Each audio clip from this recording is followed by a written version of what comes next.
Well, you made it this far through the journey, and hopefully you guys all got therapy by now from actually going through this entire series.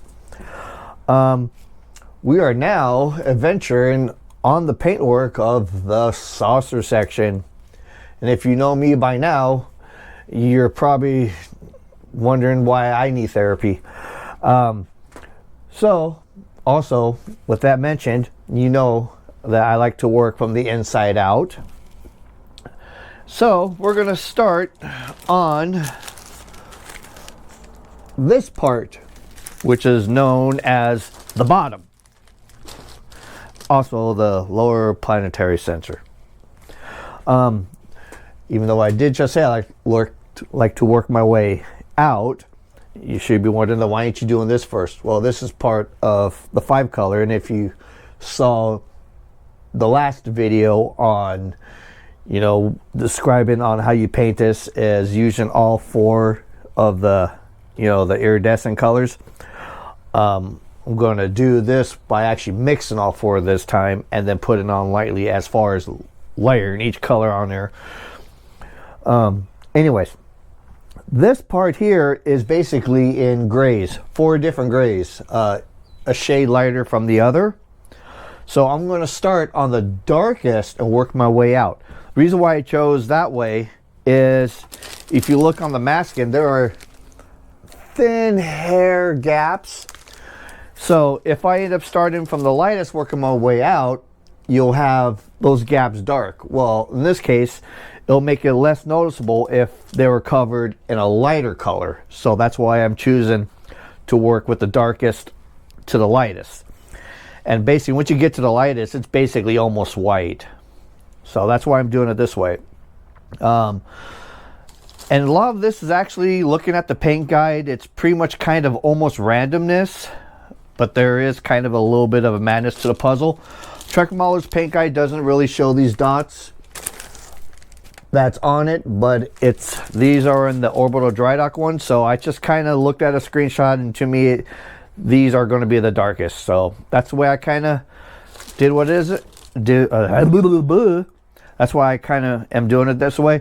And no, this is not a missing piece right here. There's only one part on this that says that it's supposed to be on the darkest color, so we're going to do it that way. And of course, these masks don't like to stick for... So, I'm going to have to actually just kind of do it with light pressure. And I got my airbrush kind of set without the tip. So I'm just going to kind of like spot hit it, so hopefully I don't blow anything away. And like I said, low pressure. So I already have my paint mixed up, but not in the gun. And of course I'm splashing it all over myself. Like an idiot. So clean that off me.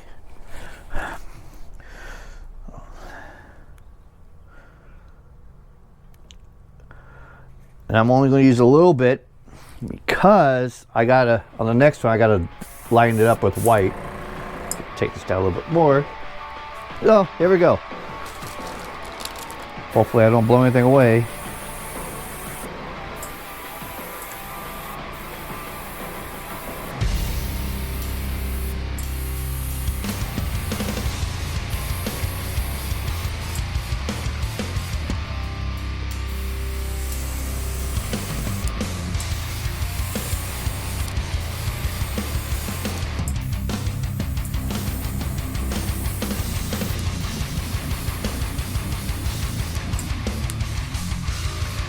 Okay, time to mask this thing over and unmask for 1 shade lighter. So now this is going to be 1 shade lighter than before. So basically the 3rd shade of being darkest. So here we go. Do a little spray on the side, okay.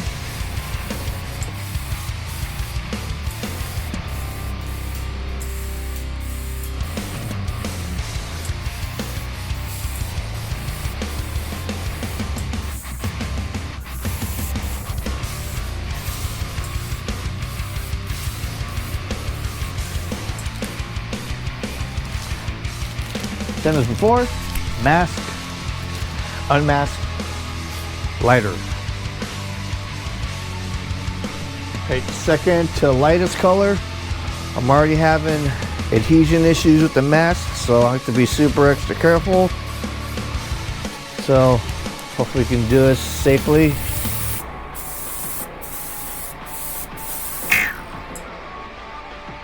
One blew off from somewhere. I see it. See what I mean? Don't.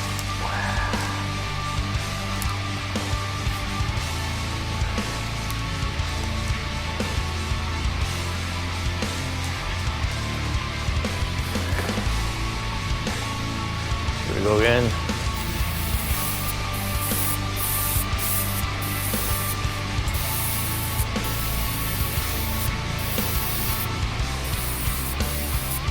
Come on.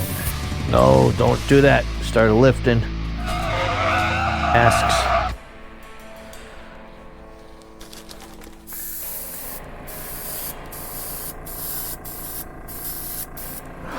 Don't do that.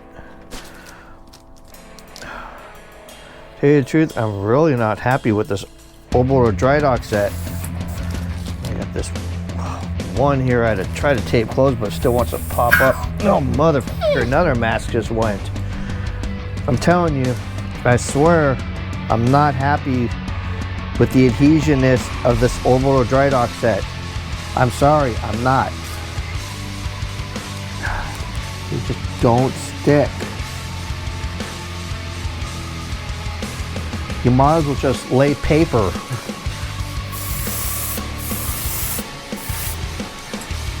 Square moved. Hey.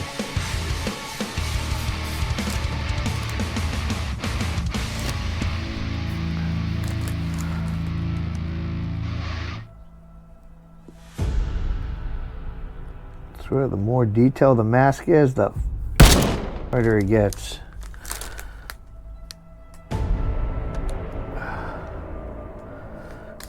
All right, if any of you guys watching this are involved with making masks, whatever, seriously, up your adhesionness.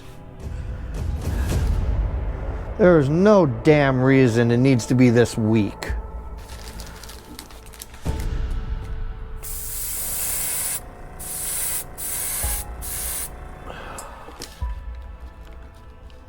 Instead, you're just making problems.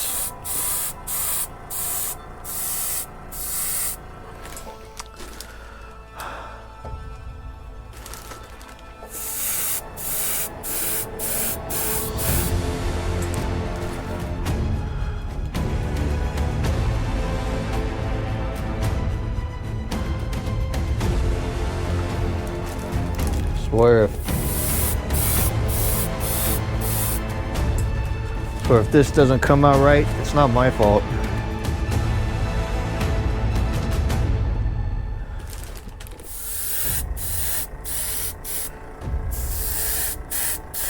Maybe that's why on the latest kit that I've seen from Boyd from Trekworks, he's using, I believe, mask designs,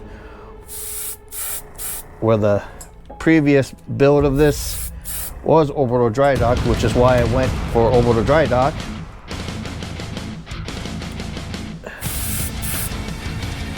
This could be the reason why. Okay, I think that's enough. Holy.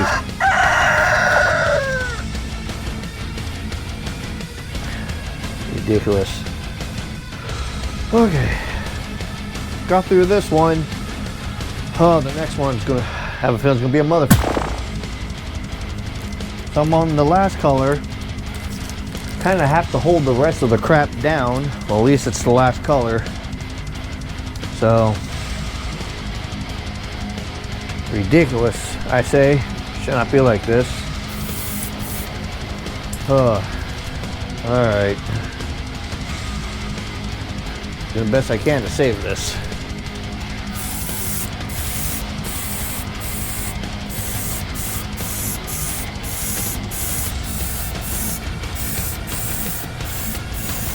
least taping it down, it's not going to move anywhere.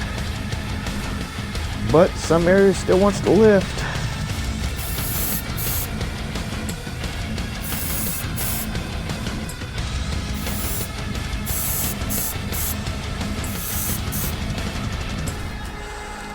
I gotta make sure it's down before I paint that area.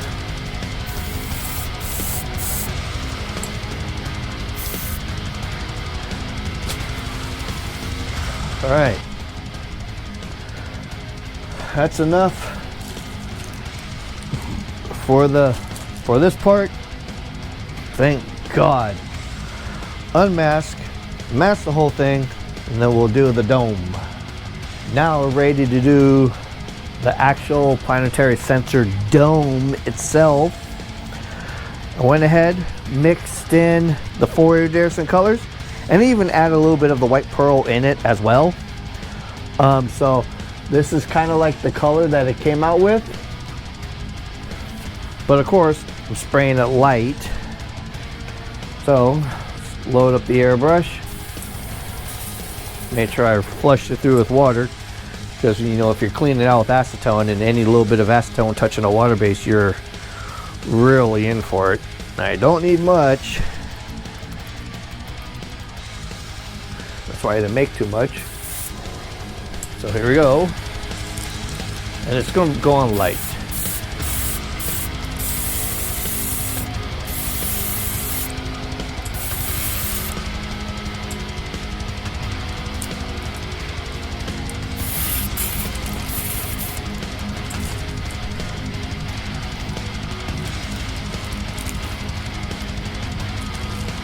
Maybe I could actually use a little bit more.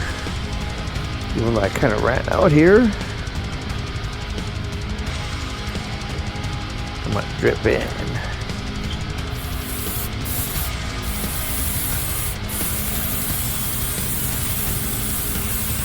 There you go.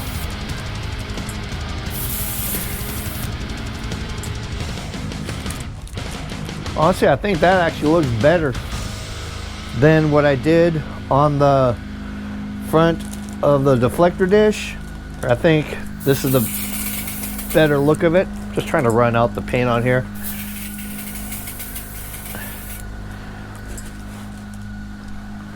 Cool. Cool, cool. So looks kind of like that. Yeah, that is a lot better. That's, I think, the way it should be done. So I kind of wish it was worded like that in the Trek Modeler's Paint Guide, is mix all 4 colors together and then spray it. Don't just paint all 4 on there. So anyways, let that be a lesson to you guys on it if you want to do that effect. Okay, so after I deal with this, get it ready, we'll actually start doing the 5 color around here and just start working our way out. So see you in a sec. So I want to talk about the masking as far as this section around the planetary sensor using the orbital dry dock kit. I'll show you what I have going on here. And I'm sure you're probably thinking, what the fuck is that? What the fuck happened? Honestly, I do not know. I can just start telling you on how I laid it out. So these masking right here, they come in little sections. A section here, a section here, here, here, here, here, and you lay them off, you know, as pieces into one. It's not like one piece you could put on or a half piece, like which would be later for the upper part around the bridge. These are just little small pie wedges, basically. So, and they're all identical.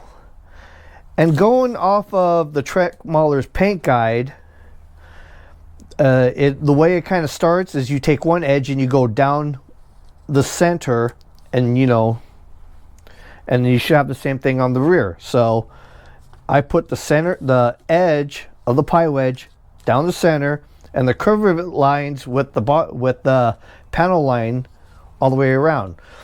which was kind of like my guide.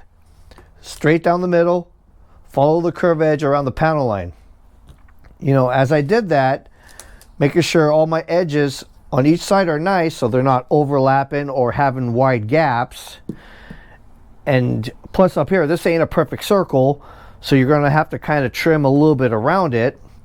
As it starts going around, it was starting to step a little bit and a little bit more till I got to about here, and I pre-laid the piece on. It was starting to get ridiculous.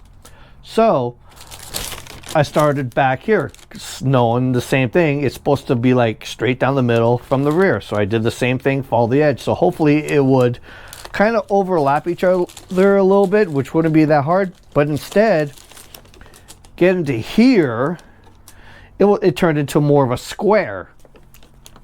Like what?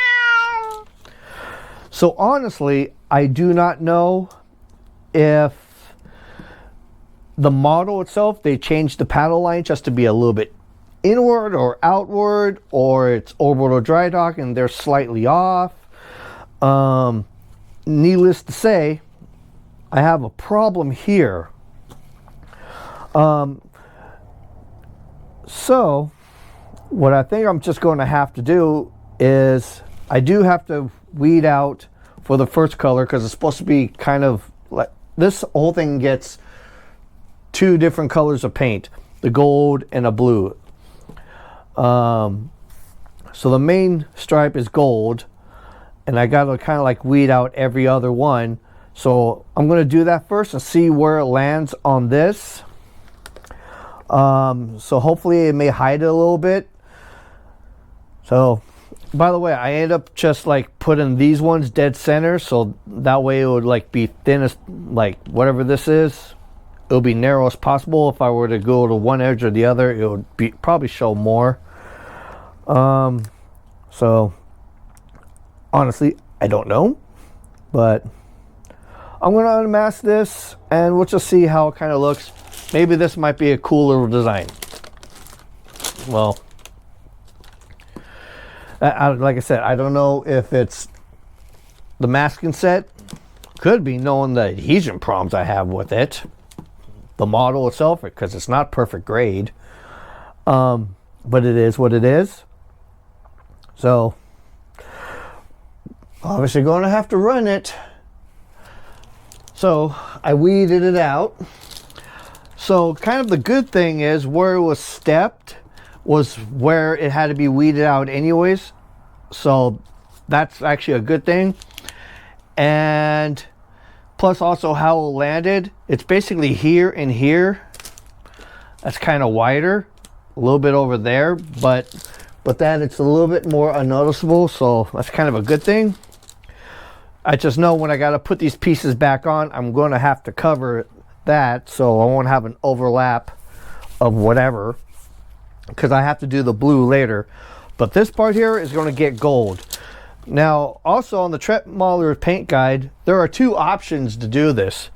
There is a blue and gold, which is what I'm going for because of how the Aztec paneling around here kind of is. Plus, I like the blue and gold colors as far as my iridescence as compared to the red. To me, it's kind of pink. And another one, the other version is like a red and green. So I think I'd rather do this one better. So I'm loaded up. Time to do a light coat of gold.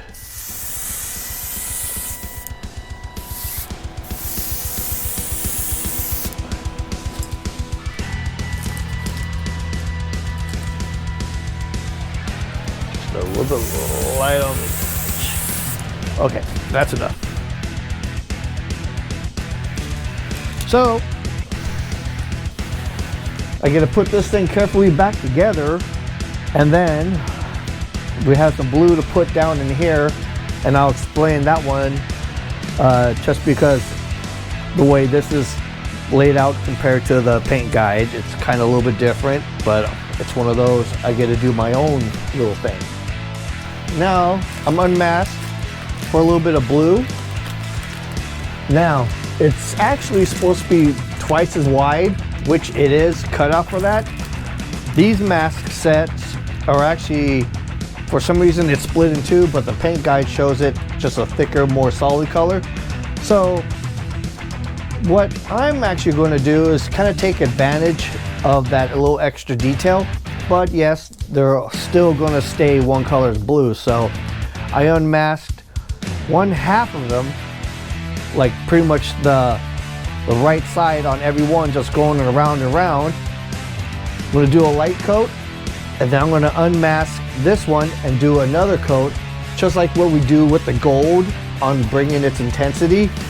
So that way it's all the same color, but it's going to give it a little bit of its own uniqueness. So here we go for the blue.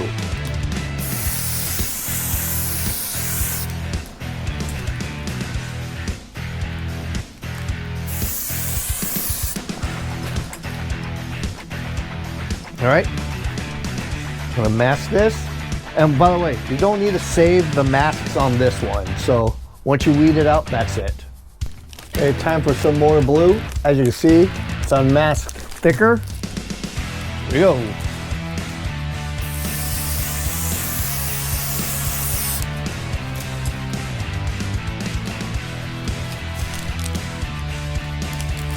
All right. Next thing, of course, undo all this, and of course my favorite, pearl white. Time to throw down some motherfucking pearl.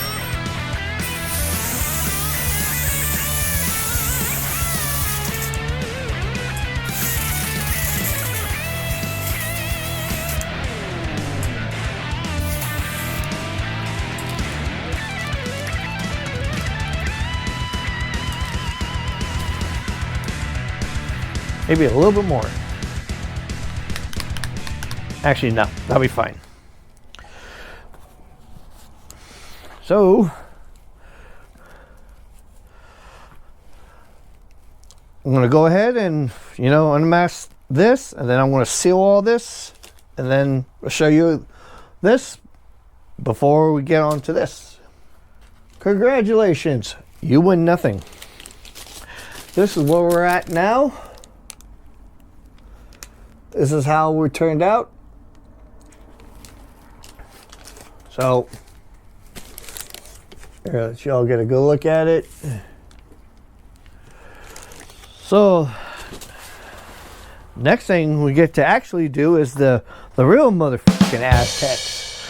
So I'm gonna go ahead and prep the surface, a little cleanup, a little 150 sanding, just to get it as smooth as I possibly can for these stupid masks. I'm a little concerned on the pie wedges for those things as on this thing. So, but at least on this, I have all the body panel lines to do every individual one. But yet I got to cover that up. But yes, we're now going to do Aztecs. So before we move on, I want to actually talk about the Aztec masks on, how to deal with them, how to apply them, and all that other. So what I got here is a set of what I've already done.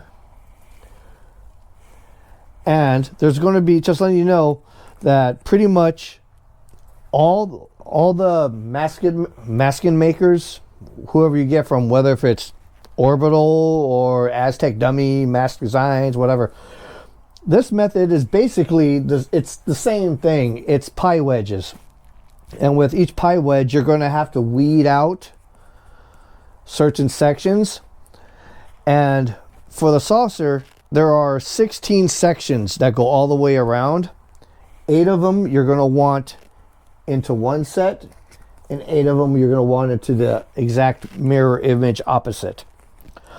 So what I did when it comes with weeding all this stuff out, because it's a tedious job and it takes a lot of time and a lot of patience, is I did one set at a time instead of going like this one and then the opposite and this one and the opposite, only because you can get yourself into a little autopilot mental funk where you accidentally weed out what you shouldn't have. So what I did is just focused with 8 8 of the same thing. So by the time you're 2 or 3 in, you know exactly what you got to take out, and by the time you get to the end, you're like, oh, thank God.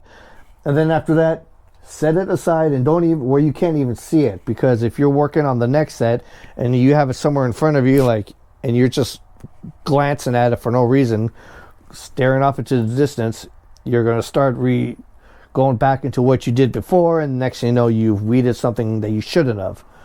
So focus on one set, set it aside when you're done, and then retrain your brain and do the other set. Now, after you have a set, you should be able to mark, hopefully you can do this part. If you can't do this part, I think you should not even do any of this at all, is to mark which set it is as A and which set as B. And what I did was also, I marked on the edge of the saucer which set goes where. A will go to A, B will go to B, A, B, A, B. That's the way it is, every other. So now, as far as painting it goes, sorry about that. Let's, before we go into that, as far as applying it goes, it's cramping. Let's put it this way. It may not seem like it is because you got a big set and you just weed it out. You still have little separate, small little blocks that's by itself, especially up here. Up here is a mother. So don't be surprised that you're going to have to reapply it and adjust it and kind of put it back, because there are little squares here, here, here, here, here, here. So it's going to happen. It's just going to happen. There's no way to avoid it. And expect to spend a lot of time if you're going to do the whole thing like I'm going to do before I paint it. It's going to take quite a while, and if your hands cramp like mine do, you're in for it. Some people I've seen that like to do, a couple of these, like basically like this, and then mask this off, do this section, and then kind of do the same thing. Apply this, mask the rest of it off. I'm not going to do that. The only reason why is because if I do that, I could end up having my iridescent blue a little bit more intense right next to the other one. It might be kind of obvious. At least this way, as I'm doing the whole thing, it'll kind of blend and fade if it's a little bit more, and not perfectly intense, but it'll blend and fade instead of a sharp line like, yep, that's definitely that. So that's the way I'm going to go about it. And of course, I would have to be very careful as I'm not trying to touch the next set and moving masks, because we know about the adhesiveness on this set. So anyways, I'm going to go ahead and finish all this up, and then it's going to be time to throw down this blue. So we're now ready to paint on the blue. Just before we get started, just a little thing that I want to mention. When you get to this, expect like this upper row here all the way around. You're going to have little tiny squares in here, and they're going to move on you anyways as you're masking. Heck, I even see a couple here. I got to get a pick, because they're so damn small. You're going to just fight them no matter what. So just letting you know.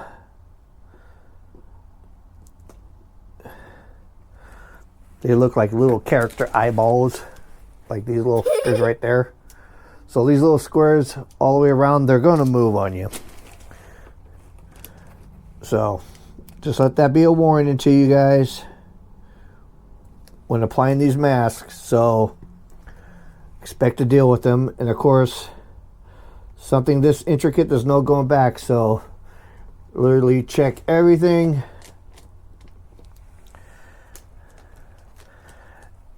And applying this in this method is basically saying, hey, give me arthritis. Bring it on.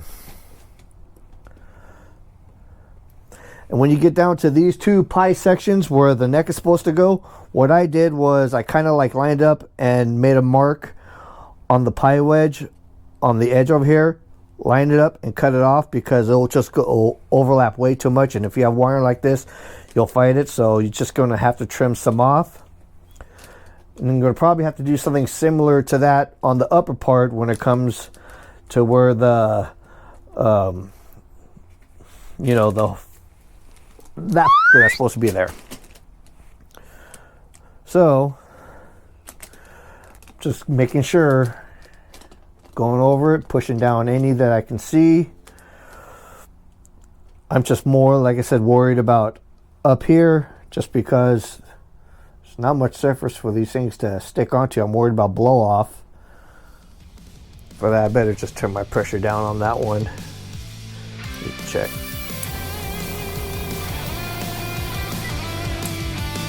All right. I'm going to want to stay back too because it gives me a wider fan.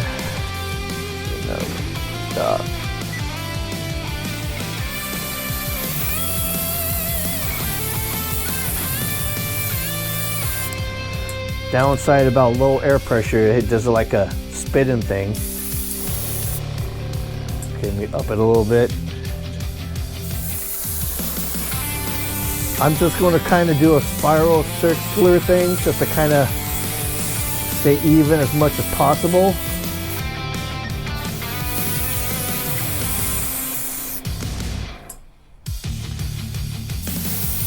Yeah. All right.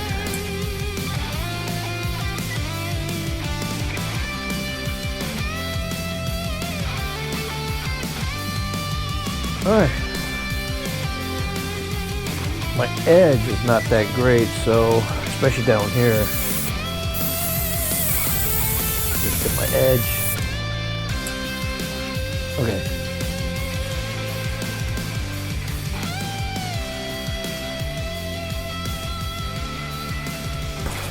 That's it for that. Oh. All this work putting this mask on just for this little bit. So, flushing my gun out. And what I think I'm going to do is I'm going to lay on some white pearl before I unmask. And then when I unmask, I'm going to dust on a little bit more. So I'm just going to kind of try something. Remember, it's my motto. It's experimentation. We'll see how it looks. So now, anyways, like I said, I'm going to dust on some of the white pearl over this just to pop it a little bit more. Same way, circular pattern. The white pearl you can actually layer on even more because it doesn't really make the color go away. It just adds a little bit of an extra pearl effect. So now it's time to actually unmask it and layer on some more pearl. Actually, I forgot. We got to do the tertiary colors. So, with this set here, they only give you 8 pieces, which is half the saucer. And we also got to, basically, I'm going to do one color at a time. Pull them off, switch them around, do another color, switch them around, do another color, switch it around. Also, I forgot to do, but I should do it right now,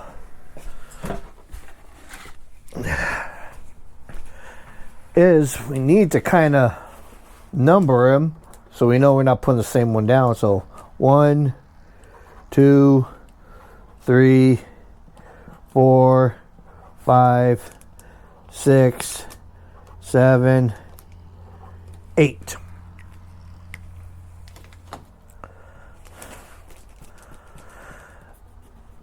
And as far as this go, you don't need to use transfer paper at all. You're just basically pulling them right off the sheet and laying them on here.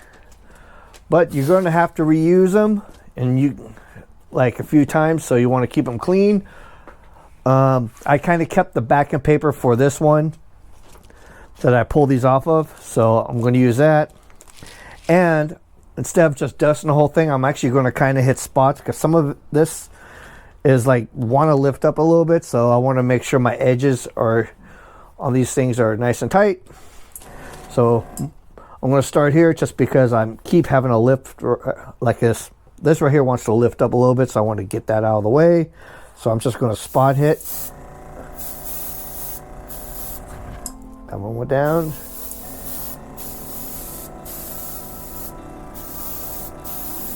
I mean, you could almost just go ahead and kind of do the whole thing. That's good. Let's just do the whole thing. If it's down, do the whole thing.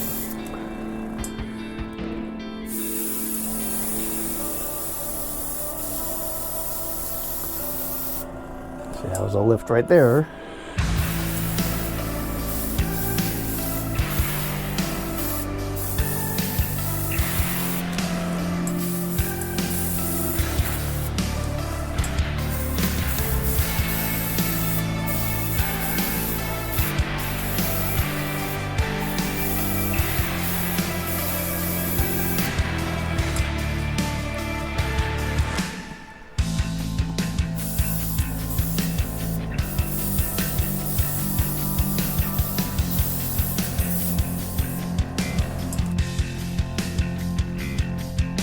Lift action right here, so I'm going to try and do it that quick.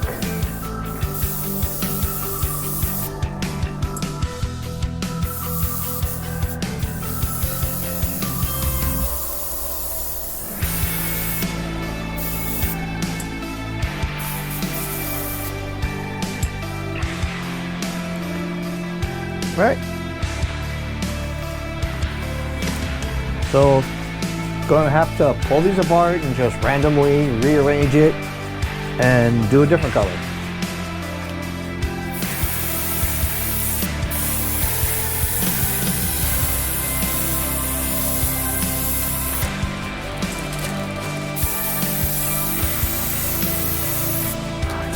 Ooh, let's do that.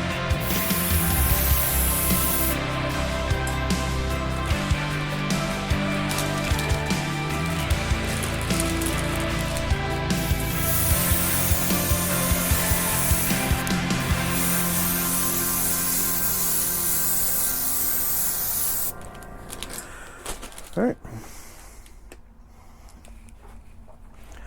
So now it's literally wash, rinse, repeat on the other side. So we'll go ahead and just start over, flip it on the other side, and I'll just go ahead and do that one off camera because it's the same thing you just saw me do. Just this is over here, this is over there.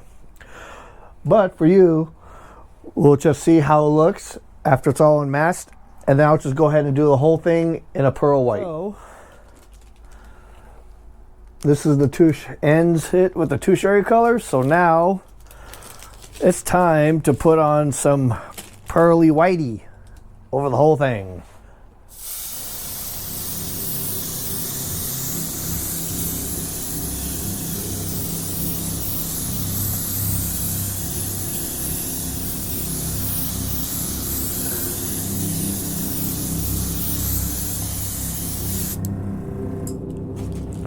That's enough.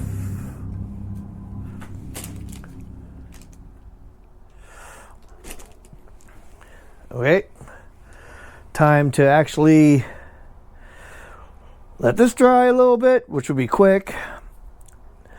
And so the next thing we'll have to do is paint like there are these landing legs, what it's supposed to be. I believe it's the bigger squares, and there's some accent with the smaller ones too. Got to do something with them. The phaser banks, and then we can actually flip over and start doing the other side. Check it out. Completed paint work.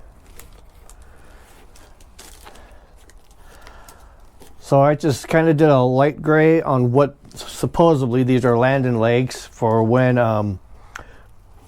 whenever they want to separate the saucer because somebody f***ed up or whatever, they can actually fly the thing like a frisbee and go.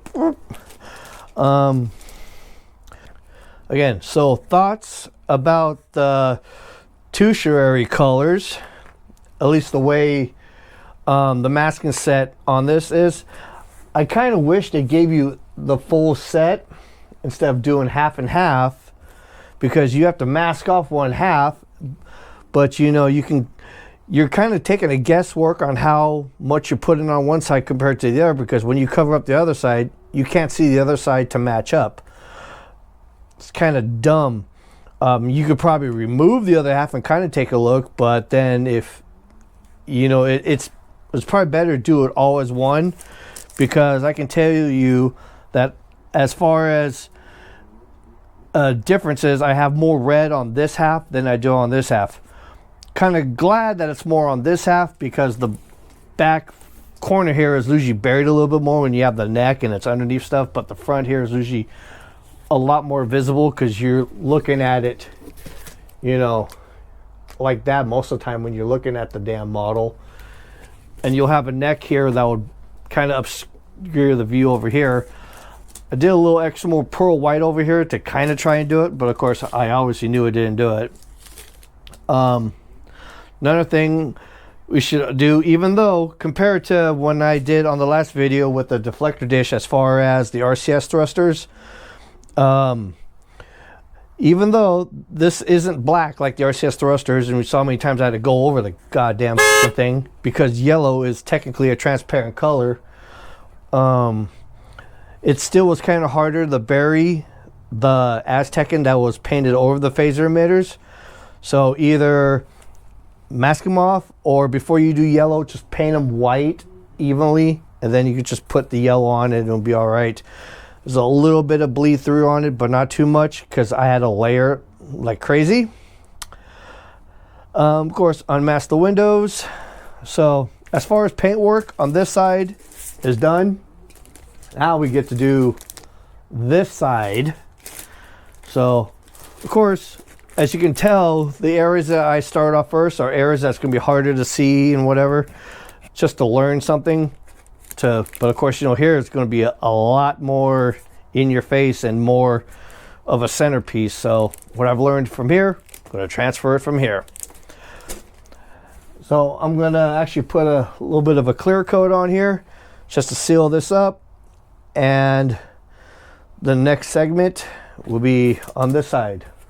All right, so now we can actually focus on the upper part of the saucer. So to start, working our way out, is what I'm going to do is there are some accent panels on the before COVID deck. Ah, crap, that means YouTube's going to put a fact checker thing on this. Anyways, so these are the areas. It's actually 3 colors. Mainly it's gold, and then the rest of it, there's a little bit of blue and really a little bit of red, but those get layered on top. So I'm loaded with gold, so time to dust a little bit on this.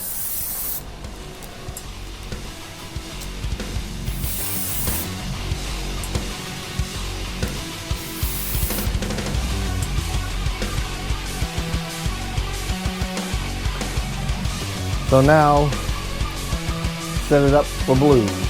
Now on the front of it, there's a little bit of blue that it gets. So it's just a quick pass.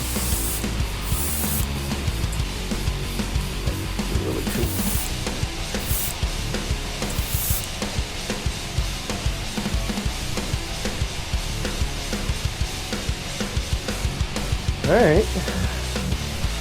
So now, with this little bit of blue on it, we actually have to put in on top of it red and gold on top of the blue.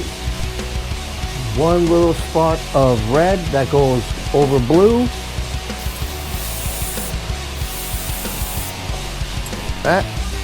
Now last little spot, gold going on top of blue.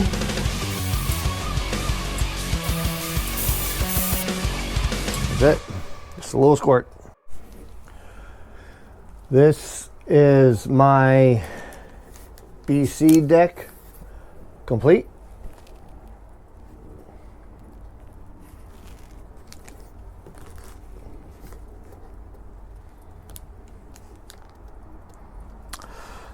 So,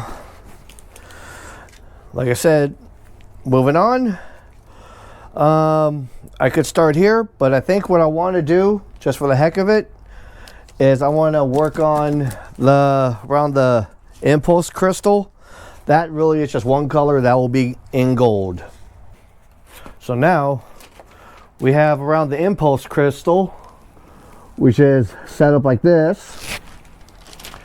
That's going to be just gold. So just really a light dust coat.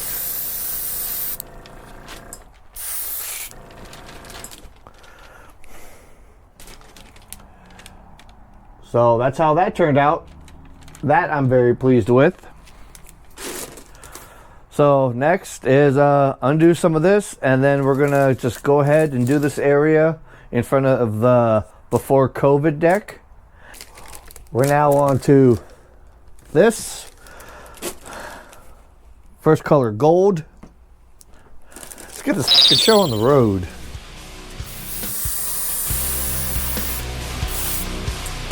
There. Next round.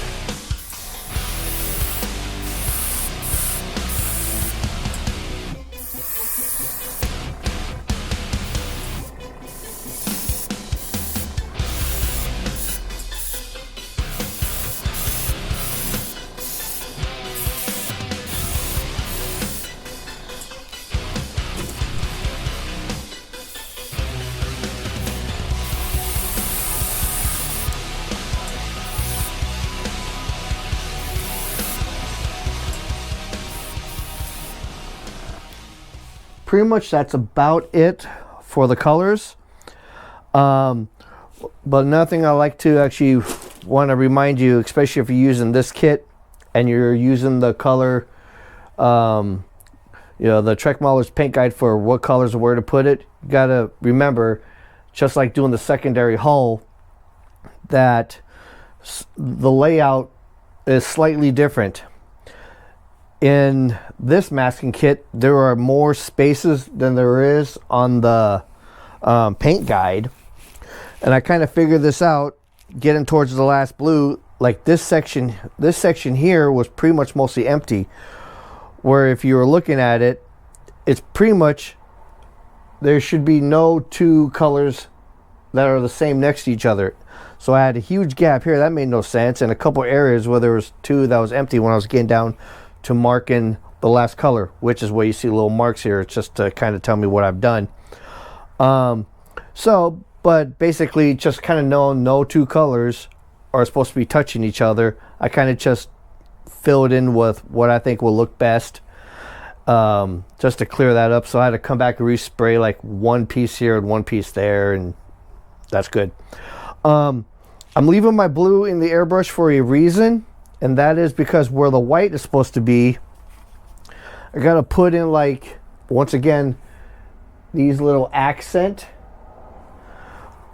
like in the middle of the white. So I'm gonna cover that up and then we'll put that on. So this is going to basically remain white, but like I said, I'm going to be just adding some of this. And in the kit, it also has, stuff for the Enterprise A and some random patterns like this. This is mostly for the A, but what I'm going to use it for is like maybe a little spot here and there, like a random piece out of it, just to give it a little bit something. So here it goes. Hopefully it works out. This is the one I'm going to primarily be using, so I'm just going to go ahead and find a little spot and just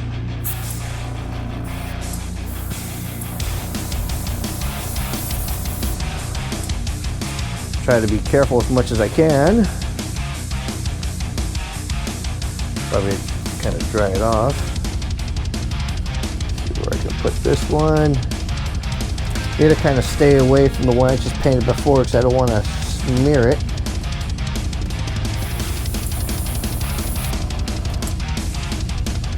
It's kind of hard to tell also because this tape is blue. But I can kind of see it. That's good.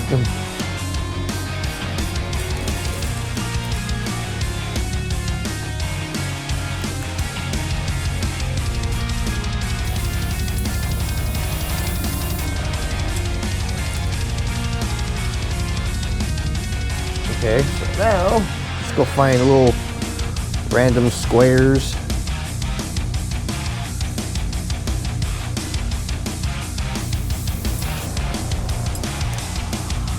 Random square. Let's see, how about, that one's kind of big. Here, we'll use this little, well, actually this will look good. Two-piece it.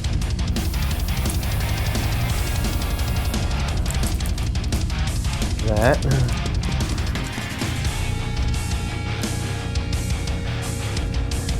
Fatter chunk. Try to cover up any openness from the other so I don't get too much of an overspray. That one didn't take much. Get up a little bit more. Oh, a little too much. Okay, let's see. This one right here, since it's like dead center of the bridge, let me just do this. Here we go. That works.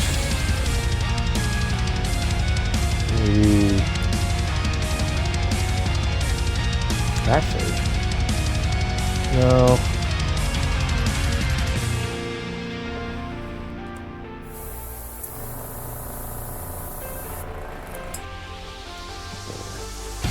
Yeah, it's mostly air. There we go.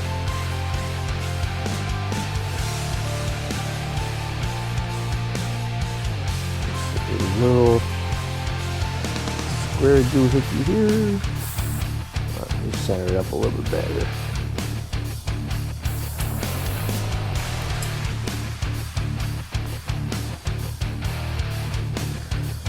And this one. Back to that.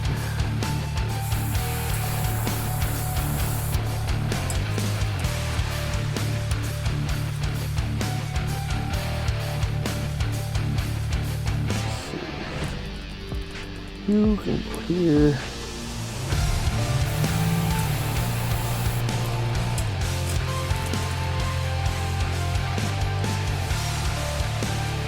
A long one right here.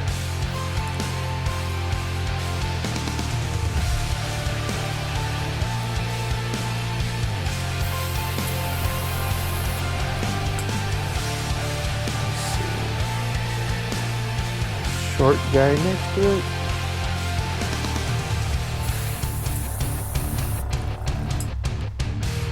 And remember, I'm just going random here.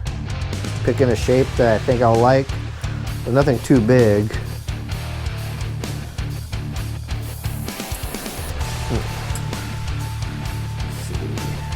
Oh, I missed one at back there.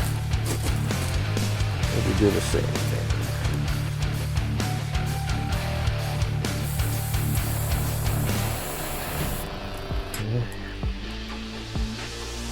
And a little doohickey.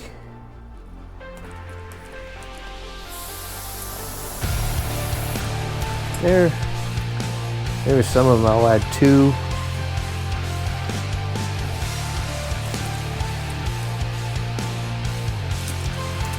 That one's got two over there. Maybe I'll pick a small little piece. Yeah, there you go.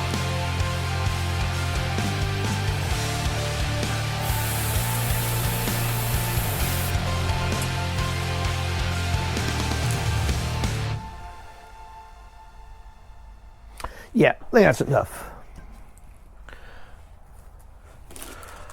So I got some like little random patterns in there.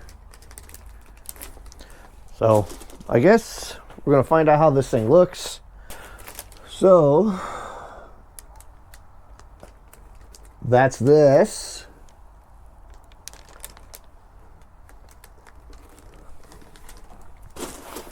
Now, in case you're wondering, if you noticed when I did the bridge that I didn't put the pearl white over it, and I haven't put on that yet, it's because I'm actually going to wait and do over the whole thing all at once. Pretty much because I got to do the special masking on the bridge area where you know, around the gray stripe and the blue and that other stuff. Same thing around here where I don't want the pearl white. So that's why I haven't done it yet, but it will go on there. And also, you know, something that was asked in my I got a comment on, what does it mean every time when I seal it after doing something like this? Let me just go backtrack. I probably did mention this in the beginning of the painting phase. What I like to do is, usually I know I mentioned when I started doing the base coat, so that's way back. What I like to do is, even though this thing is going to get a good layer clear on it, after I do something like this, I like to just put almost like a very light coat of a clear. You can do like a matte clear over it and then put like a semi-gloss and it'll become semi-gloss. Or you could do vice versa. You could put a semi-gloss, but you want to dull down and put a matte clear. It'll become a matte clear. So basically, you know, you're just gonna use a clear as a sealer. Now, if you're wondering also, like, if you're gonna do a water, see, I'm gonna do a water-based one. This one's kind of inexpensive, and especially just for lightly putting on it. But there'll be a better clear going afterwards. In other words, let's just talk about this. Let's just explain like this. I could put this underneath this and vice versa. But the only way you can do it, the only way it'll work without anything lifting, is that whatever you put on top of it, what's underneath it, needs to be fully cured. Cured, not just dry or barely. Basically, maybe you want to wait a week before doing anything like that. Because if it's not, because, you know, paint is still chemically soft underneath it and it's still gassing. And if it's not fully cured, the other one will find its way underneath it and they just won't like each other. If you're fully cured, you should be fine. And if you're not going too heavy and crazy on it, it'll be all right as well. This is, since this paint's basically like a water-based, this stuff is basically a water-based, and I'm putting it on super light. Basically, it's just that's it. And the reason why I kind of do that is because I'm going to be working near it next, you know, dealing with the masks and stuff. And I'd rather touch the clear coat, because if I scuff it a little bit, that's the clear. I can fix that. If you're scuffing and messing with the paint, the actual color, good luck fixing that. So it'd be easier to just deal with the clear coat on top, because you can either clean it with a little bit of a cleaner or very, very fine sanding. But basically, I want to protect this paintwork down here from anything happening later. So that's why I do it. Anyways, so the next thing that is going to involve with this is the Aztec pattern on top of the saucer. So I'm going to have to spend a day just making up all those masks, weeding, cutting, just doing all that and, you know, getting this saucer prepped. So this is a good time to let this stuff dry while I do that. So that's what's the next step on this. By the way, just letting you know, I'm a little bit under the weather. So if I start making sense, you'll understand why. Anyways, got a cough drop in my mouth, by the way. So this is all masked up. So obviously, you can see here, I have areas X'd out. No, I did not X it out directly onto the white paint through it. And I'm going to explain why. These areas on the panel lines, they're going to be gold and not blue.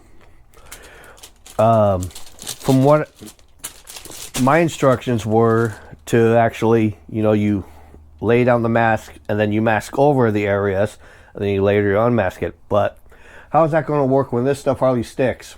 When the masking paper sticks better, or masking tape sticks better than this stuff.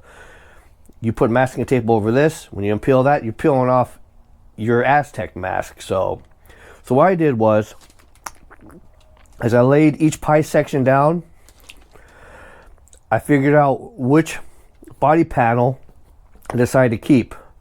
Marked it with something, and then with a sharp harbie knife, you have, you know, your grid paddle lines already in the model.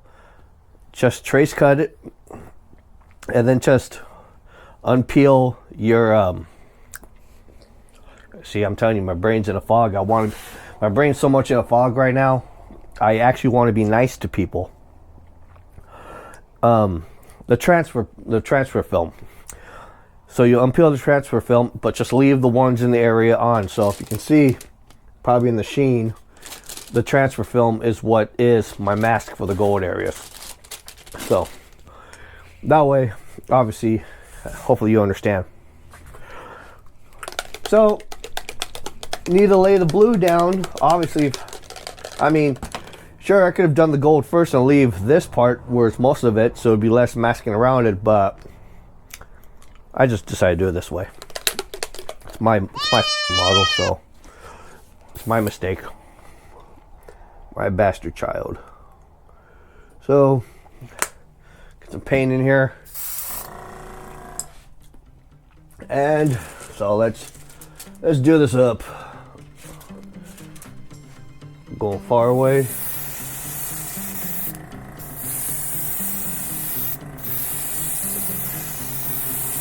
It's gonna stay circular.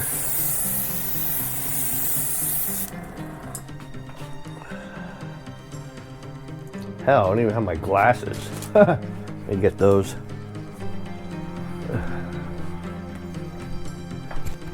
Oh, jeez. I'm telling you. Loads of Dayquil and other stuff. Just really messes with your head.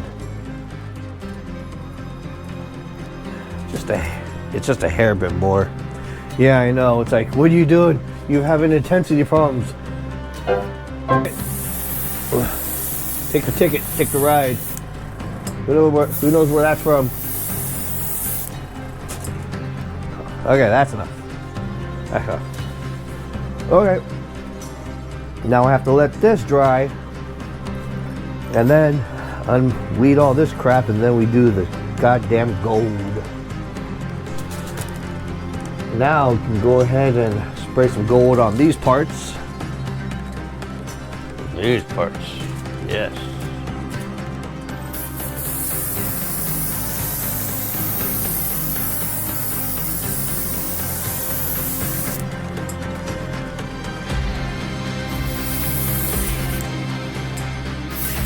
Just enough.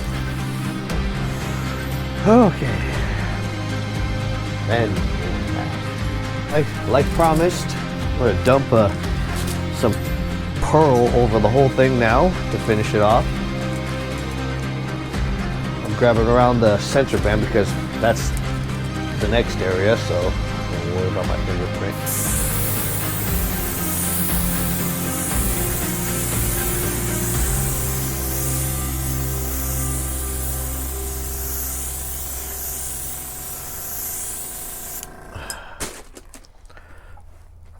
That's enough.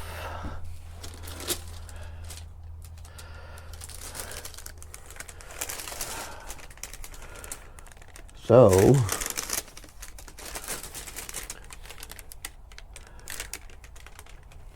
this is how this part turned out for me. So, let it set up. Just gonna go ahead and unmask this a little bit, like I usually do. A little dust to clear over it, and then center band time and front edge.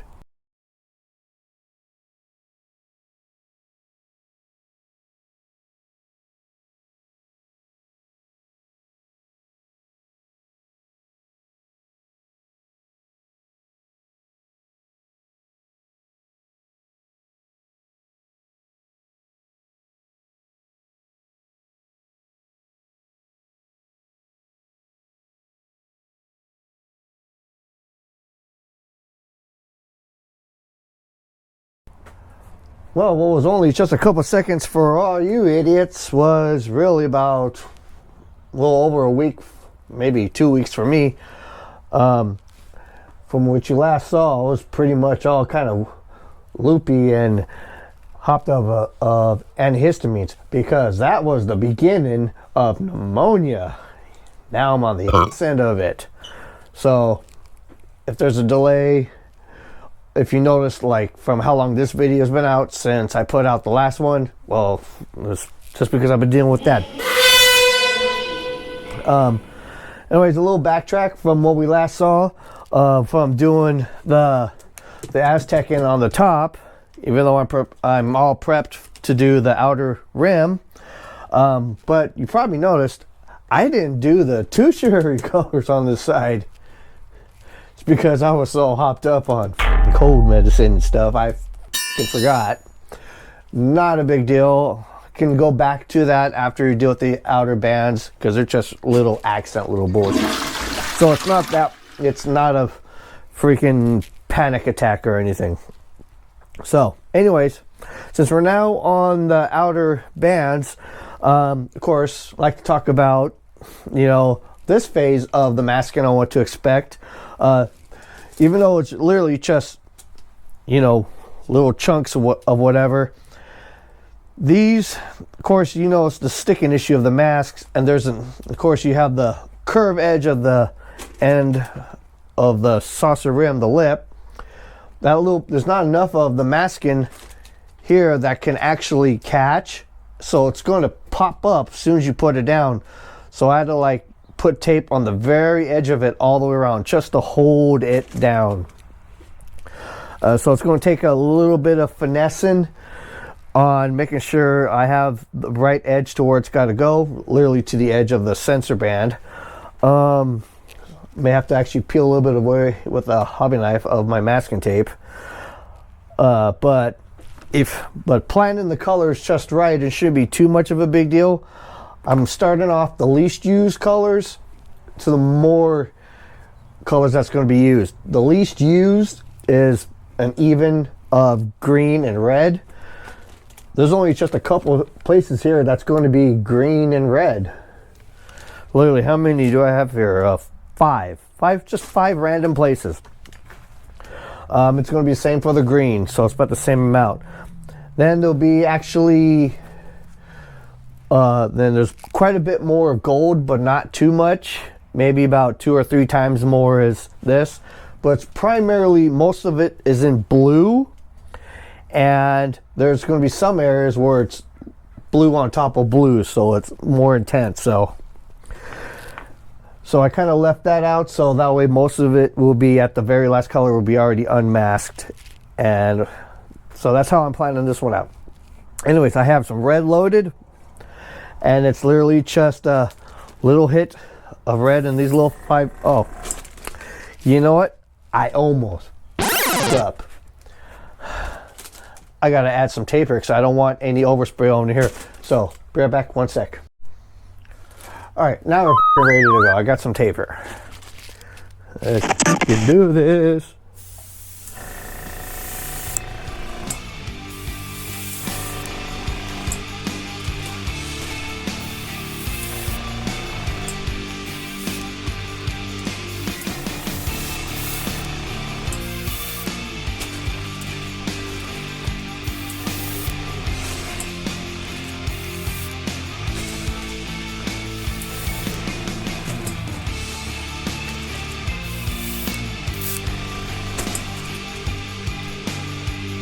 All it needs.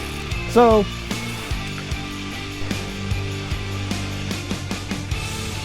just like the red, only a few of them. I only have 5 of them. That's going to be green.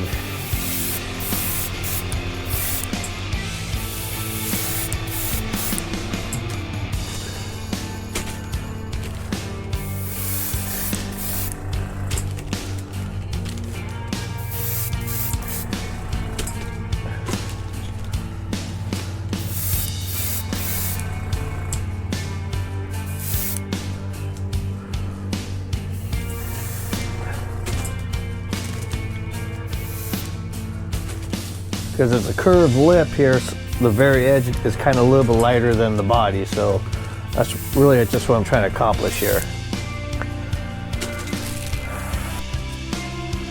So now I got more of them open, and this is going to be for the gold. Gotta pay attention for like little lifts of the masking, like this mother right there. It's gonna want to do that. Like I said, that's why I had most of them taped down. The ones that's really coming up are the ones that are covered where I've already painted, so I just gotta be careful. This way I'm not dusting the whole thing, so I'm kind of just doing it individually so I can pay attention when I come up on those little stupid. Okay, here goes.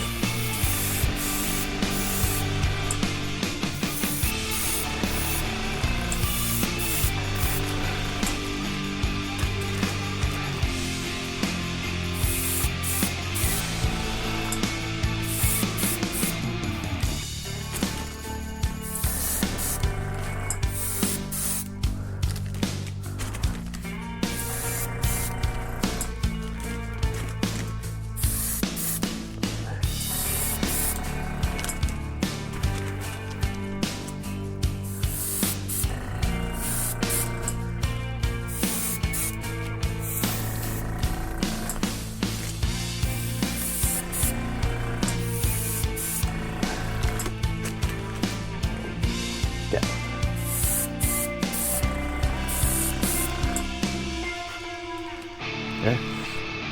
See there, these masks are starting to pop up even more so. Now these ones that are open are going to be blue, but they're eventually going to be the darkest blue.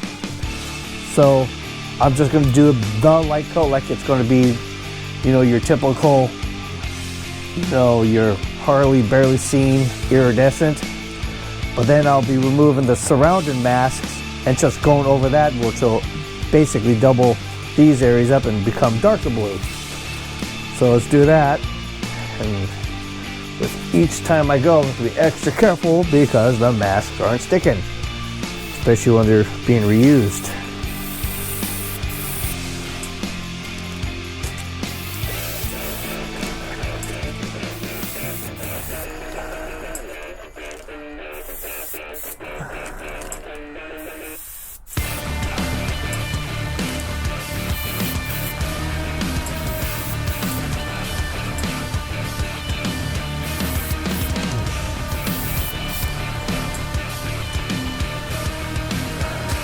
Okay, now I gotta unmask everything but the areas that I painted, and we just go for more blue. So this is mostly going to be blue. And where you see, like the light blue here, is going to get even darker as I go over this whole damn thing. And again, you gotta pay attention for any peel ups. There you go.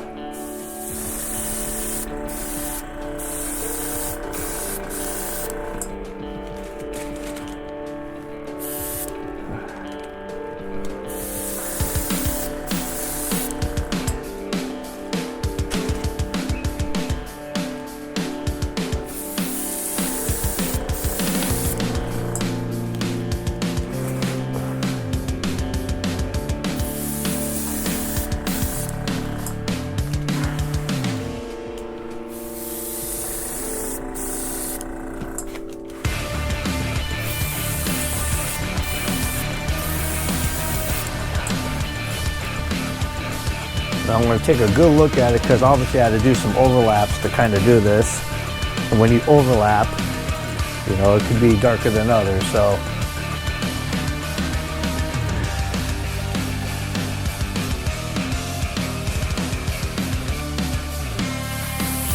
Maybe just on the upper part of the edge a little bit. Okay. That I'll leave. So, the next thing is not pearl white.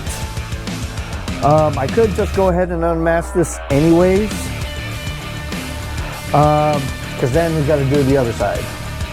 Literally the same thing for the top side of the outside band. So same pattern, same everything before. Well, same random pattern, but same amount of colors basically.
Whoop.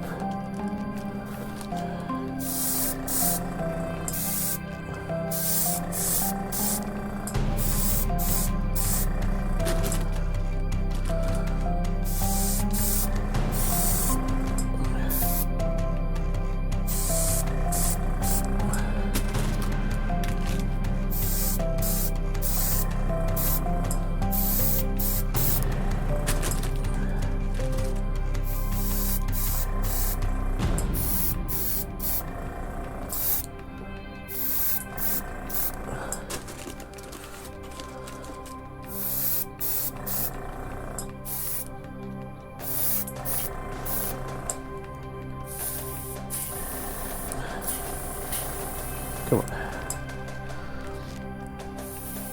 Really just ran out.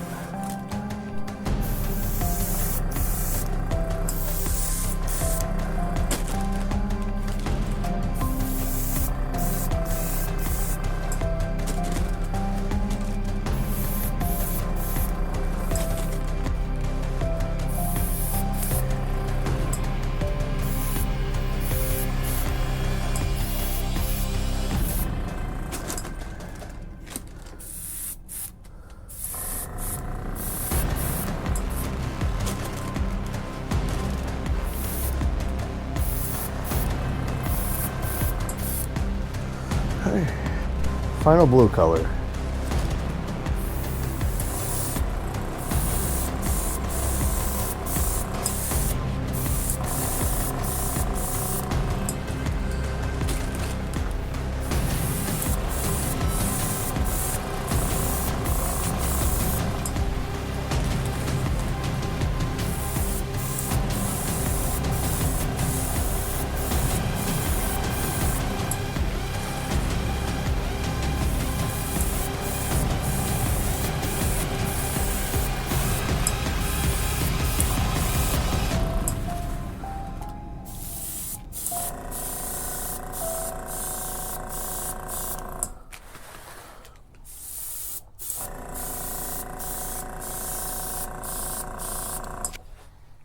Okay, so now we're going to finish up the last area of the 5 color or the 4 color, whatever. It's basically in between the sensor bands. I'm leaving the sensor bands open because it's no big deal. I'm going to paint them after this part anyways. So it doesn't matter if I get a little light transparent of this color on it. It's going to get buried anyways. And also that way all I have to do is just mask over the 3 exposed, the 2 parts that are not sensor bands, the 2 stripes in there, because this is already kind of set for that, so it just makes my life a little bit easier. To do this is basically, it's just random little squares, whatever, and there's white in this one, unlike the outer edge on the top where it's primarily all blue. So what I did is I just made a little thing like this, and I'm just going to randomly put it in different places and just, you know, hit a color on it. So probably just start from one end and work to the other. So yeah, pretty straightforward. So I got gold loaded up, so I'll just do that.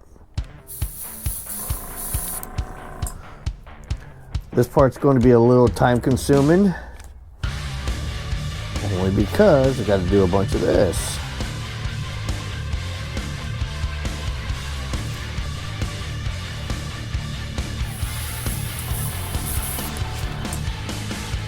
And of course, because I have this shaped into a rectangle, I can, you know, go long ways or short ways or whatever the hell I want to do. I'm going to do that.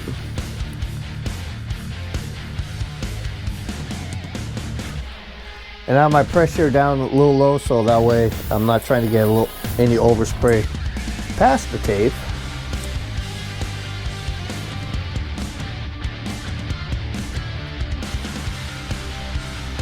This is all the way around.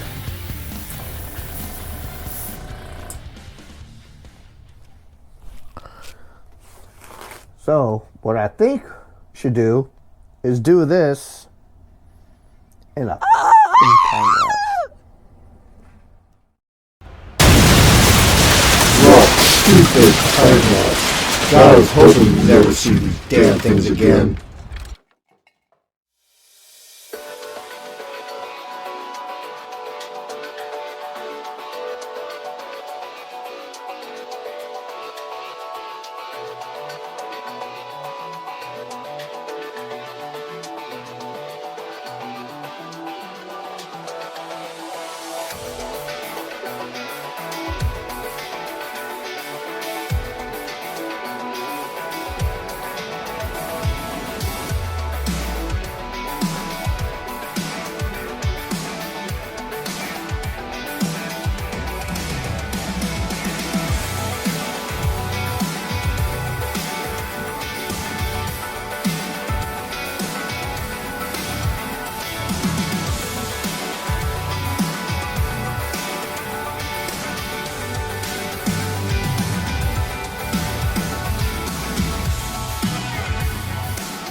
All right, now it's time to actually start painting the sensor bands.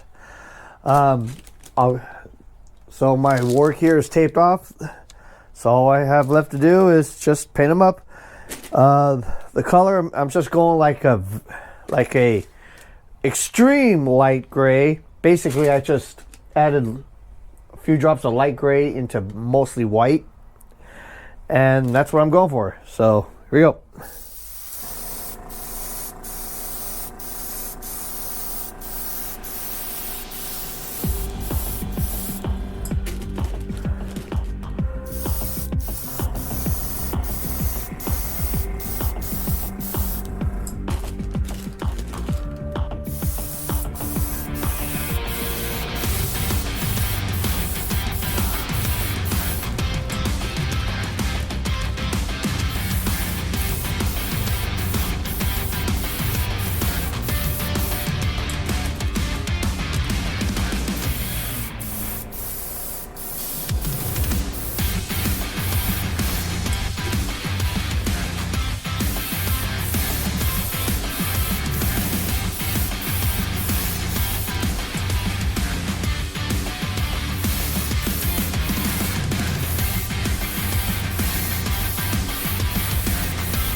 What I'm looking for is make sure I have no bleed through, which is bleed through of the 5 color that's on the bands. I gotta make sure I'm burying it.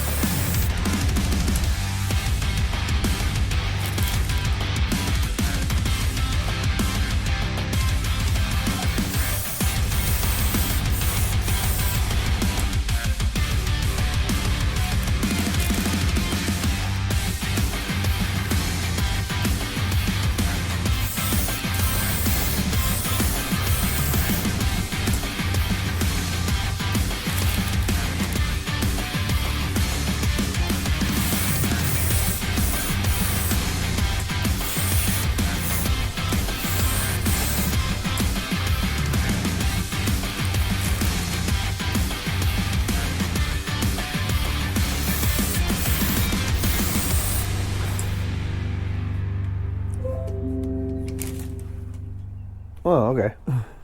You got mail. All right. That dry, and then we'll just unmask quite a bit of this and see what we got. Now we have to backtrack and fix this tertiary colors that I forgot when I did the Aztecing up here. So here we go. This time I'm not going to just fog it all on. That's why you see back here a little bit open. I'm just going to kind of go lightly in little places. Only because I want to be able to see the intensity when I flip-flop from the other side. So something just got to get used to.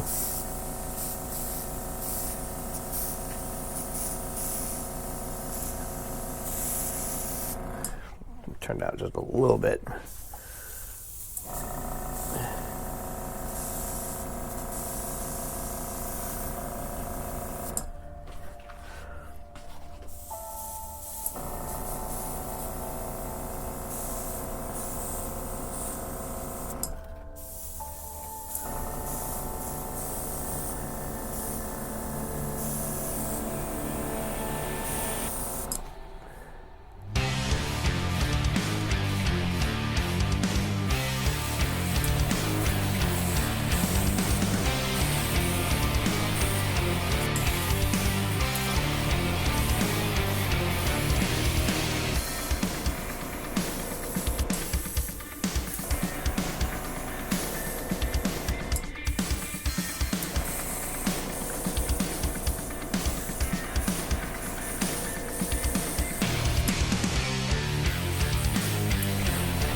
Here's a little thing that I'm going to do different than what most people would do is I'm going to actually paint the 2 red stripes on the BC deck instead of using the decals. And the reason why I'm going that method is that I hear a lot of that the decal on it, because it's in pieces, is kind of a cluster pain in the to work with.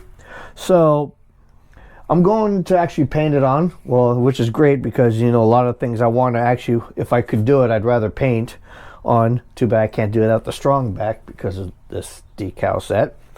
But how I'm going to go about it is like this, because it is a thin stripe, obviously, and you want it to look nice. And I'm not going to go ahead and take a pen and like try to freehand it. So what I did is what you see here in black, that is known as vinyl fine line tape. This stuff is in 1/32 of an inch. It's basically the same size as the stripes for this kit. And the key is vinyl, not paper tape like this stuff. And the reason why is because with the vinyl tape, it's made to stretch.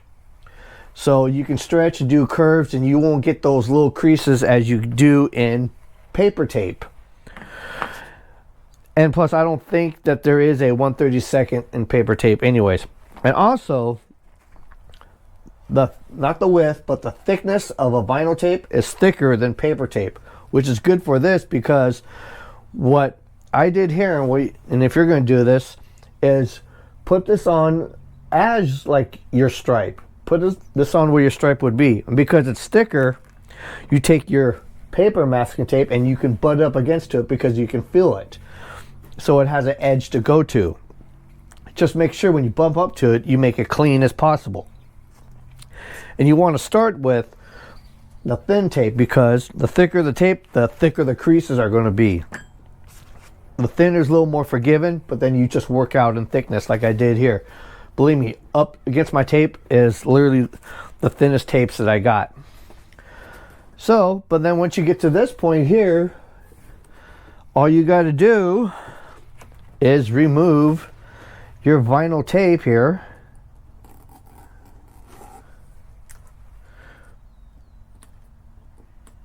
And leave your masking tape like so. There's my end.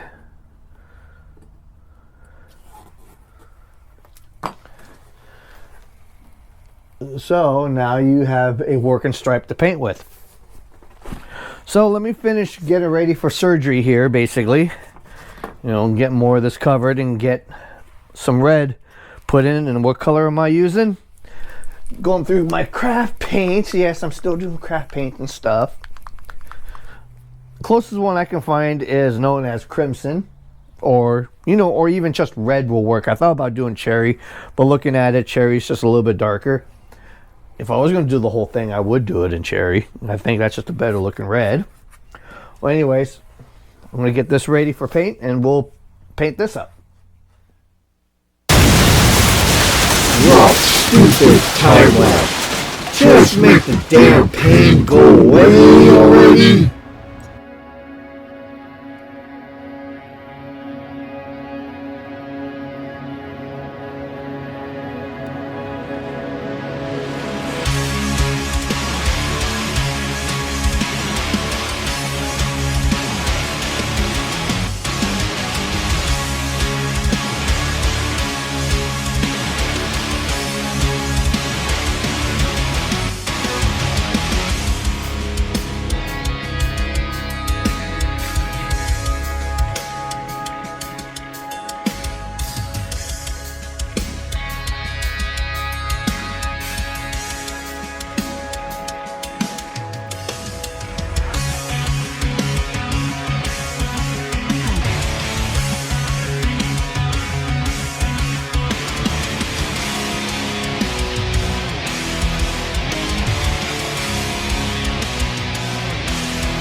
boys. This is what we're going to do next. So, on this masking set, to do this, is it actually has, there are 2 different masks for one project, basically. This one here is primarily just to do the red outline, and it's kind of confusing at first, because the way it describes is you paint the red outline, then you remove what's supposed to be the black, and then it has another mask that goes over the red but keeps this open. So we'll just go for that. What I want to do first is, because I still have red left over my airbrush from doing this, the same red, but learning from that, why not paint this white so I don't have to fight too much with that. So I'm going to use some of the leftover of that, and then I'll just air dry it real quick. I'm only going to go light on it, so just trying to save a step, basically. I have to turn on my fan for this one because it's a rattle can. Look at that.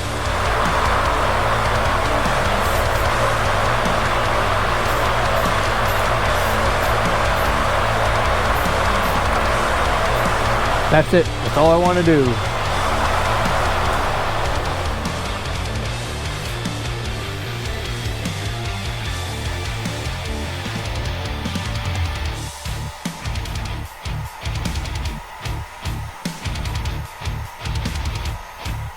Only because some of the Aztec and airbrushing this red here doesn't really quite bear it that easy. Obviously, see how much I had to do on that.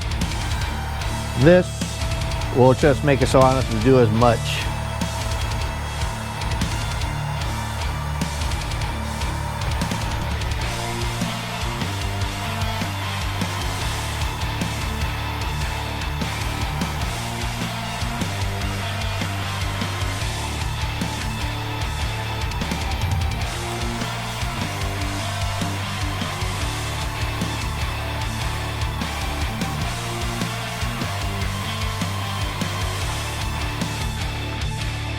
Okay, now we can put the red down.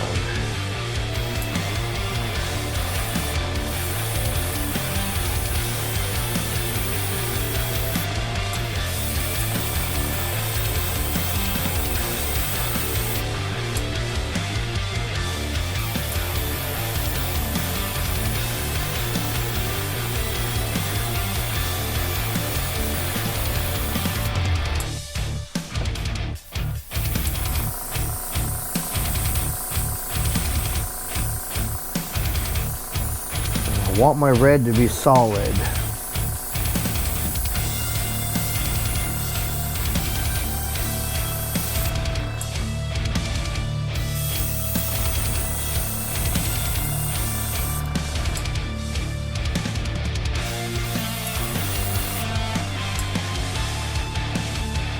Let's try this.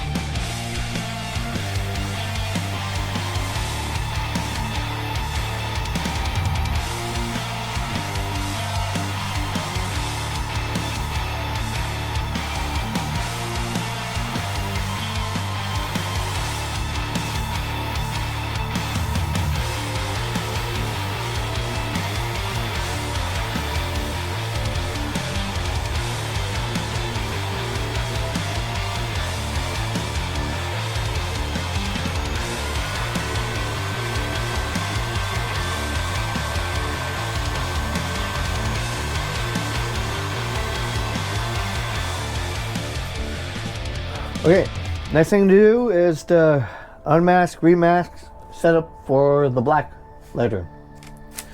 So now I have the, what would be the red area masked off.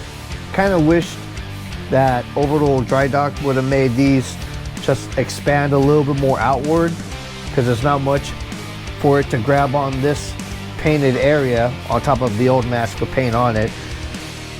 And because of that means it won't stick. So I'm gonna have to just take this very lightly, pressure down low. And I find that it tends to actually kind of stick when you have some paint on it. So if I can just dust a little bit on it, and then hopefully won't do that. See what I mean?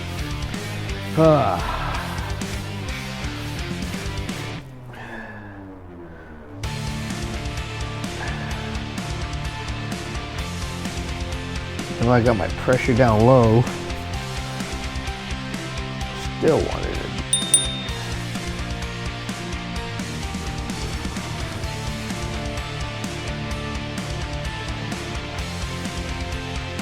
You know what? I got an idea.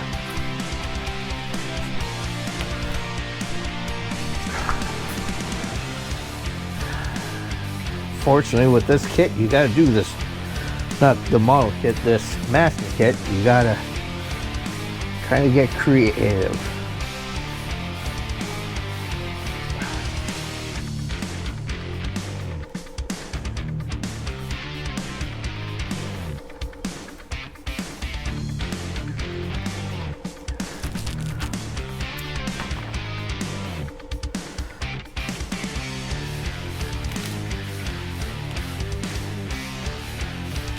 You little bastard.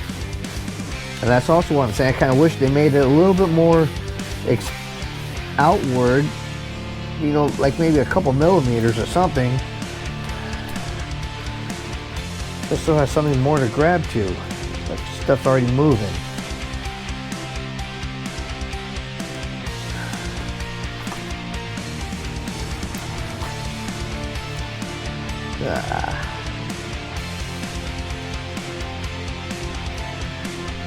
A little dried out for you.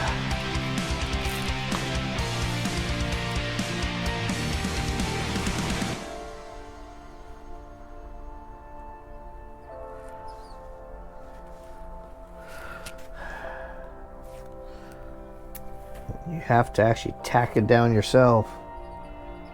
Yeah, nothing's holding.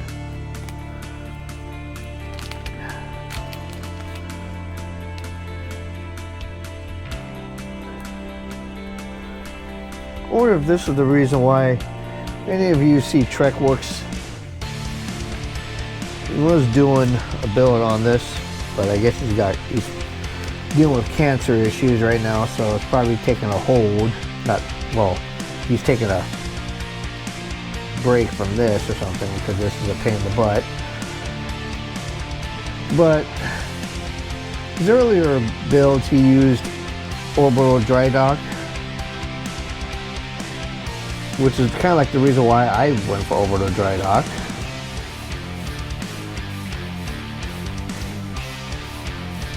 But the latest one, he's using mask designs. So I wonder if this is the reason why. He just didn't talk about this on his old build he did years ago, or the reason why not using this masking kit.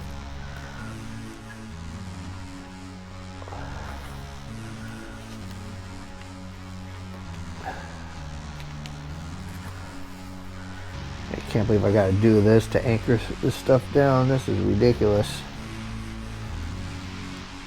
I'm using masks for other masks.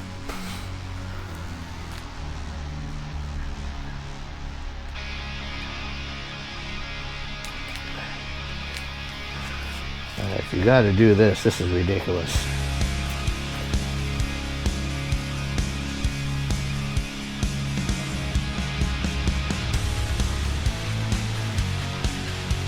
It says to put it, you know, on top. Well, okay.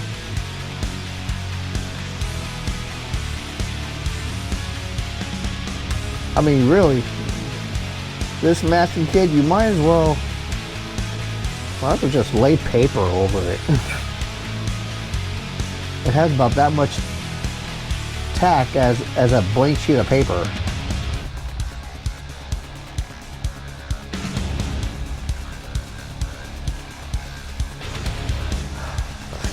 Yeah, as I go down, each one of them is still moving. Holy crap.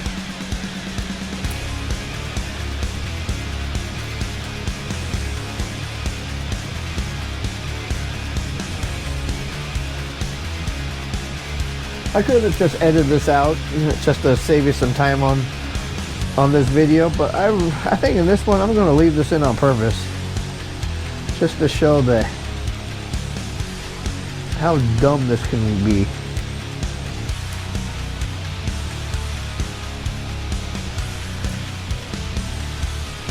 Oh, I just read a comment on my page, I think yesterday. Someone was saying, it's like, yeah, these orbital dry dock masking kits, they're horrendous for this. Glad to know that I'm not the only one. Often I was like thinking, is there something that I'm doing wrong? But, you know, I'm a professional freaking painter here. This should not be possible. There's no need to have like this lack of tact. Yeah, the excuse could be because you don't want to pull up paint underneath it. If you're pulling up paint underneath it with this type, with like even a step higher, a little more tack, then your paint is still not right. You don't have bond for anything. Basically, if you can use blue tape, if your paint pulls up with just blue tape, and your surface prep wasn't right.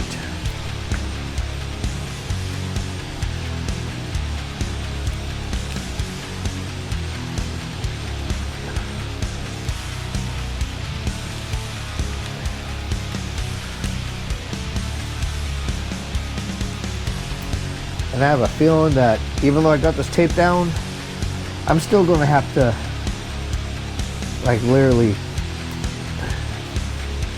dust this thing with black. I mean, very, very lightly.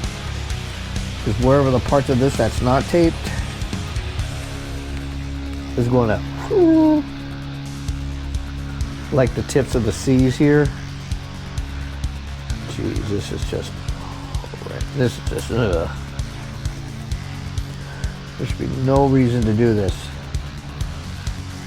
You should not be masking down masks.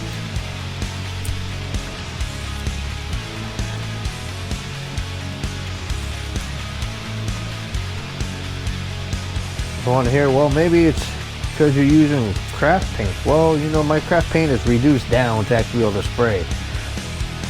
You know, it feels pretty freaking smooth. Believe me, not that. I gotta figure out this tip right here.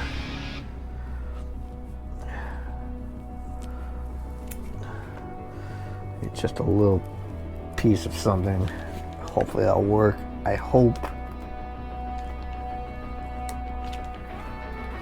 To not make it flap so much.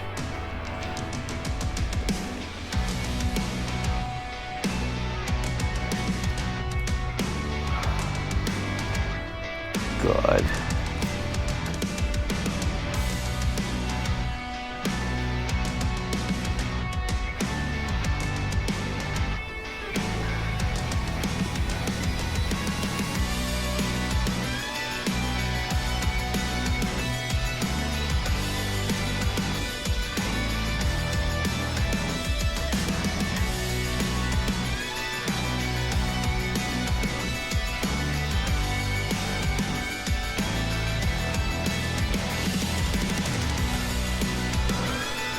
Let's just hope this works.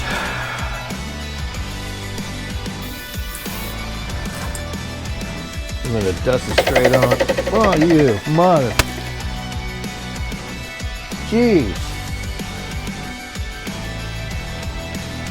Huh. This one I can't even actually tape down.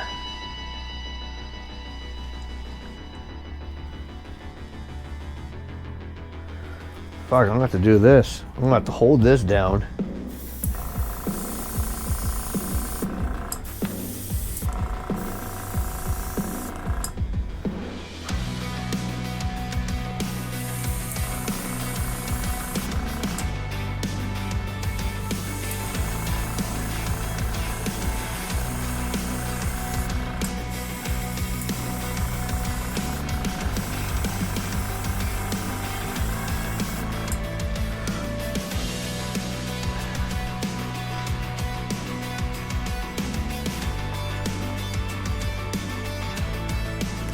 Let's see. Hopefully I won't blow any masks off.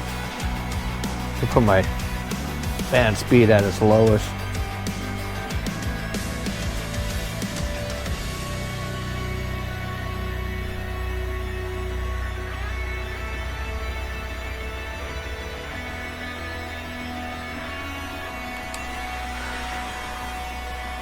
I can't even do that.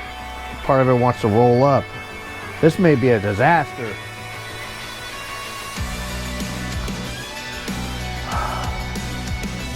All I can do is just be head on.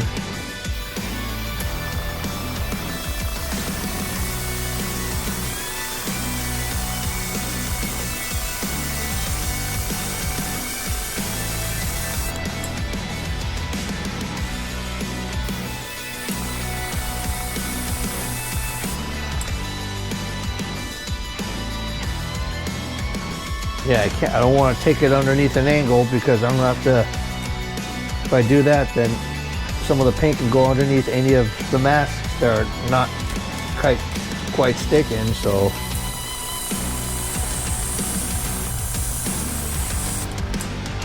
And then just go light. I don't get any type of bleed through.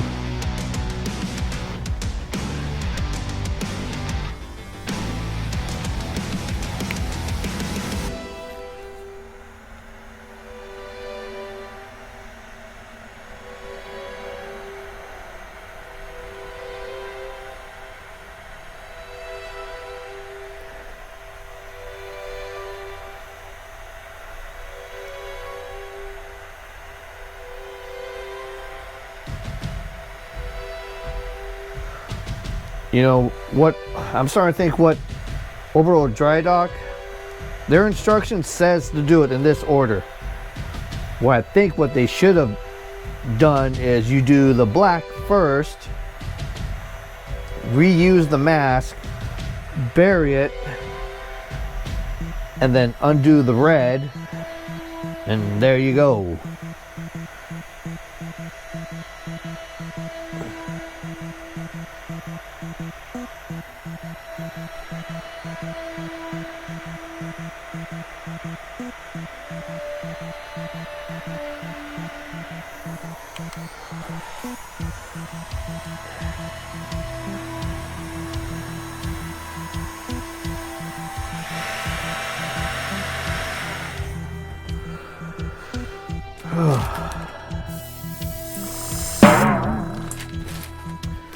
Never ends, doesn't it?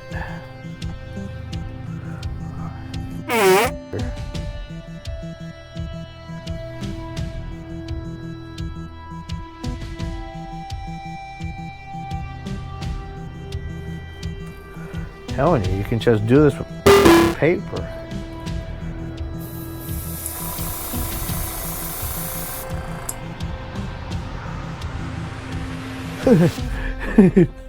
Sticks better to my thing here than it does to the. Ah, crap. Really?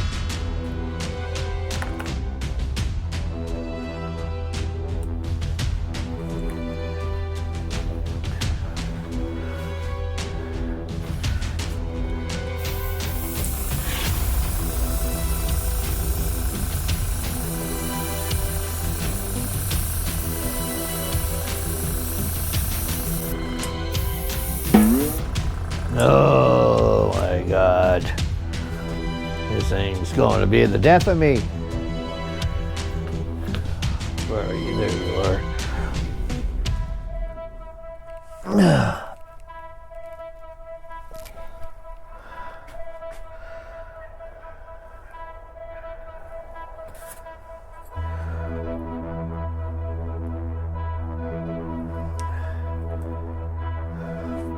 Fuck. The non-sticky side sticks better than the sticky side.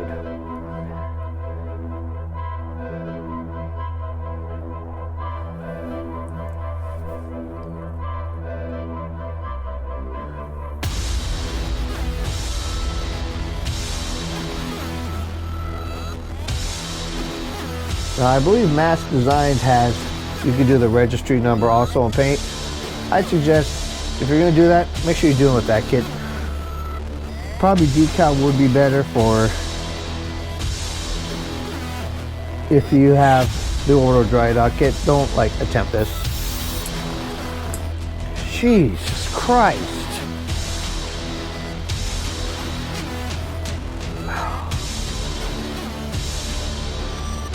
The zero is gonna be impossible.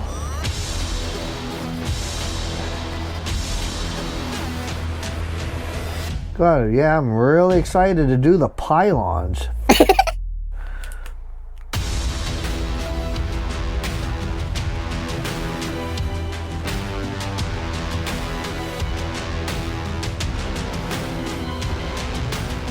Freaking surgery.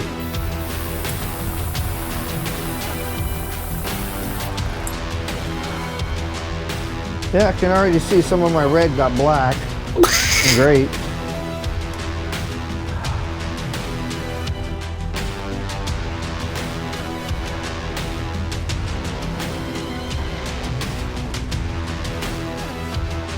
Zero tack freaking orbital dry dock.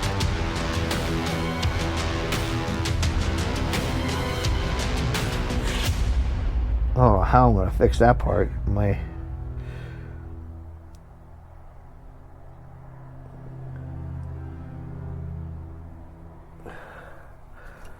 Trying to paint around it.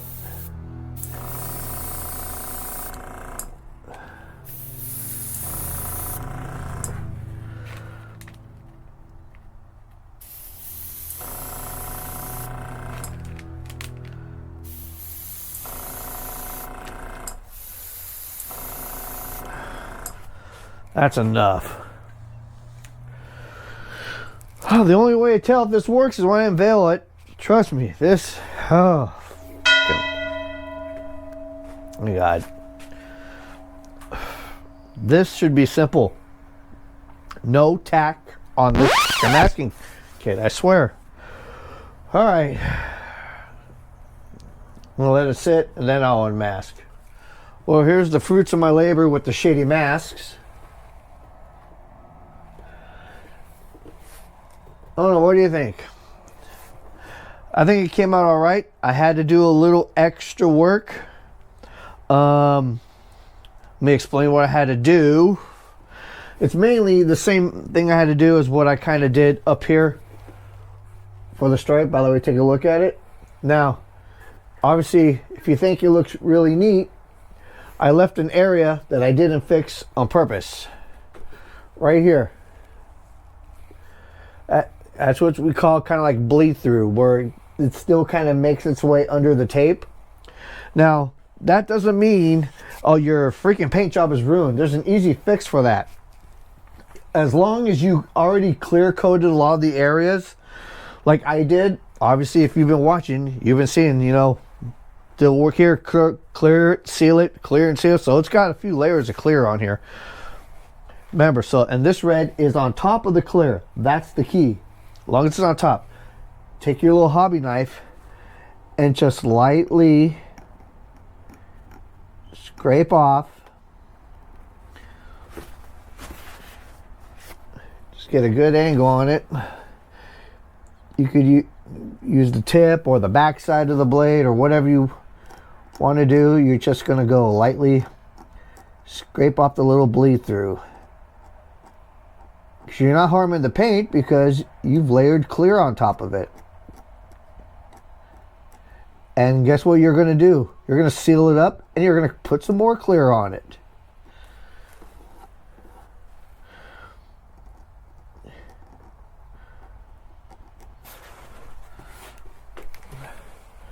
How's that? A lot better. Now, I had to do that around the registry number in a few places on the edge. In the center here, I had no idea that the mask that keeps the, you know, the white in here was gone, so I just kind of had to re-scrape it out. Other than that, you know, just a very, very fine little touch-up I just did with a little paint marker, mainly on black. Like there was a little light spot in the corner as I was going through it. And even a little bit right here, I see a little black bleed through. Just a little bit.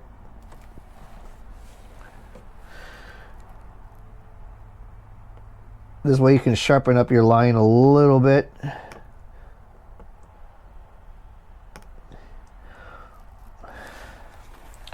So that's paint with really crappy masks. So now I got to get to work on editing the paint video for the saucer section. Obviously, you're this far, it's already done.